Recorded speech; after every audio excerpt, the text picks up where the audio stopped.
Ne için geldin? Yarama koyuyordun gelmeden gelmenin ortanayım. Vay söyle mi? Ha o. Öğünde de tak edip oturabilmedin mi? Takat edebilsem gelecek vay vallahi. Vay nereyin ağır ya? Gözüm ağrıyor o. Ev, Ha? düğüne ayağın ağırdı. Hava. Ön elin ağır geldi. Hava. Bir avat yerin gözünde defe. Bravo bak yer kendin tak be.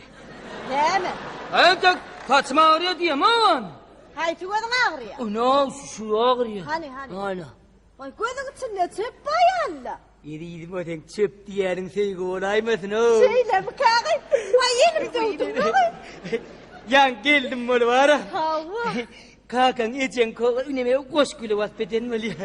Ama şu günler söyler koşsaydı sen ne oluyor lan? Benim senin koşkulu vasbeden mi? Vay koşku biliyor musun? Biliyor musun kamerayken dinle. Aydık derdi. Dinle. Durmuşta toy tutmak bolsa da kovuy. Kovdur la. Denimden geçirdim enseme toyu. Geçirme. Bir yıllar, 10 yıllar bu ömrüm boyu ben sana karıştım. Bana mı? Deydiler karışma yılgırman gülmen. Onunla da karıştım. Sözlerin alman. Kime karışacağımı özümüm bilmem. Oho pot pişkak. Oo! İyiyem geleydin may. Hovay köşük! İyiyem geleydim ay! Zoyamızın tabi neme gölemizin tabi ne aylakin pot pişkak. Gülağının tava yerbet değilken ay! He. Sen yağdayın nehili! Ne kem şu tayda erbetten. Demişsin!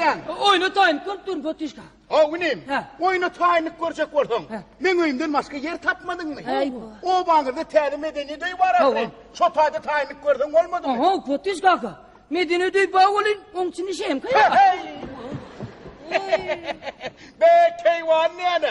Yan kam değişen yıkıdı o! Hava la. Hay tüveleme! Kıydım! Bugün değişmeler bayramıdır! Yok da yankı aşk gidim çağırayalım! Sen çağır. Dikkim! Oh dikkim!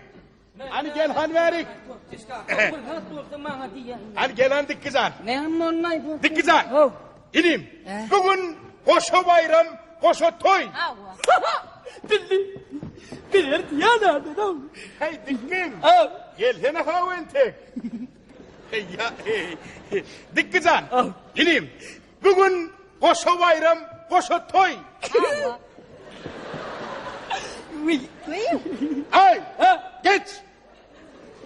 Alay bir dinkillep yüreğe düştün ay! Ne bayram tıgını vırdın lahirin ho!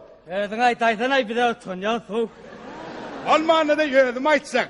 Bugün heme değişmeler bayramı. Ondan yine derekella bildin şemşat kıylımın doğulan günü. Derekella. Aha ne yaptın ayımın potişka? Ha, Beytme alana o. ha, soğuk odalar dilim. Şakanlardır. Gelin toyu başlayın.